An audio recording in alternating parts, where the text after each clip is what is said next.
Bagaimana jika saya katakan bahwa manusia bukan hasil evolusi alami, tapi diciptakan oleh alien 445.000 tahun yang lalu? Bagaimana jika Adam dan Hawa, Taman Eden, bahkan banjir besar Nuh, semuanya nyata, tapi bukan seperti yang kita kenal selama ini?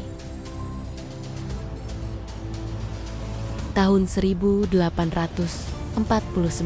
arkeolog menemukan 14 tablet batu kuno di Irak yang mengungkap rahasia paling mengerikan dalam sejarah manusia. Tablet ini menceritakan tentang ras alien bernama Anunnaki yang datang ke bumi untuk menambang emas dan menciptakan manusia sebagai budak mereka.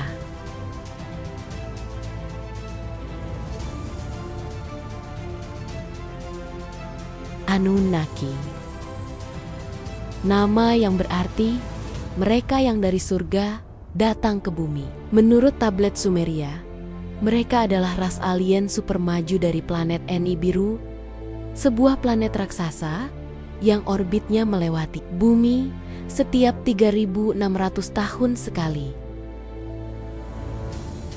Tapi mengapa mereka datang ke bumi? Jawabannya mengejutkan. Emas, planet mereka, Nibiru, mengalami kerusakan atmosfer akibat kandungan oksida besi berlebihan.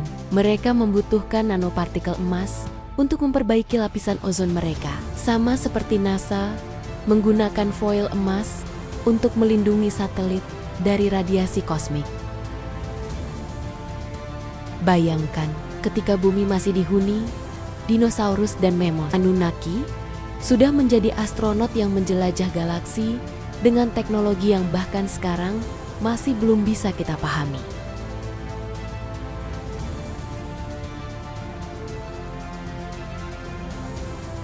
Awalnya, Anunnaki membawa budak alien bernama Igi untuk menambang emas. Tapi setelah ribuan tahun kerja paksa, Igi memberontak.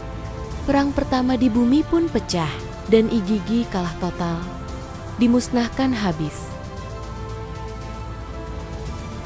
Inilah titik balik sejarah manusia. Tanpa budak, Anunnaki memutuskan untuk menciptakan spesies baru melalui rekayasa genetik. Mereka menggabungkan DNA mereka dengan DNA Homo erectus, dan lahirlah Homo sapiens. Tablet menyebut manusia pertama ini bernama Adamu, yang dalam bahasa Ibrani menjadi Adam.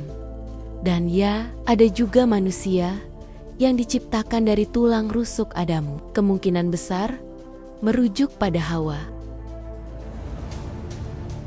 Tapi ini bukan dongeng. Anunnaki menciptakan manusia dengan tujuan spesifik. Cukup pintar untuk bekerja kompleks, tapi tidak cukup kuat untuk melawan mereka.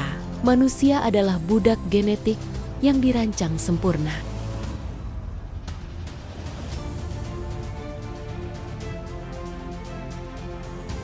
Anunnaki membangun kota indah bernama Eridu dan taman yang penuh buah-buahan. Ya, Taman Eden. Manusia awalnya diizinkan tinggal bersama mereka, tapi dengan syarat jangan terlalu banyak berkembang biak.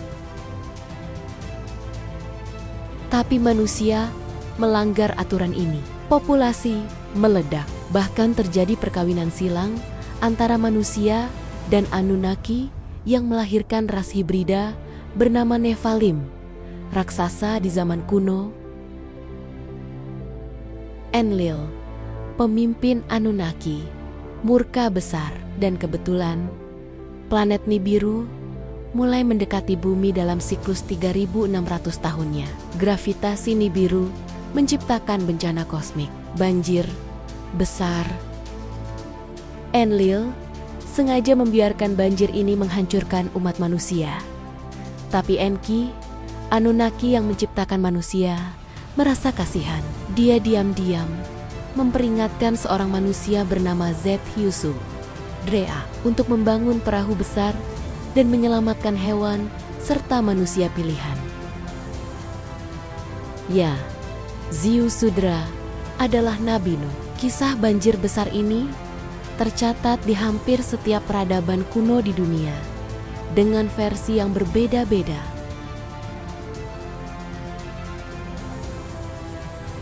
Setelah banjir surut, sebagian Anunnaki memutuskan pulang ke Nibiru. Tapi ada yang tetap tinggal. Mereka membangun kembali peradaban dan meninggalkan warisan yang mengubah dunia. Piramida Giza, Stonehenge, Machu Picchu, semua bangunan mustahil ini sebenarnya dibangun Anunnaki sebagai beacon untuk memandu mereka kembali ke bumi suatu hari nanti.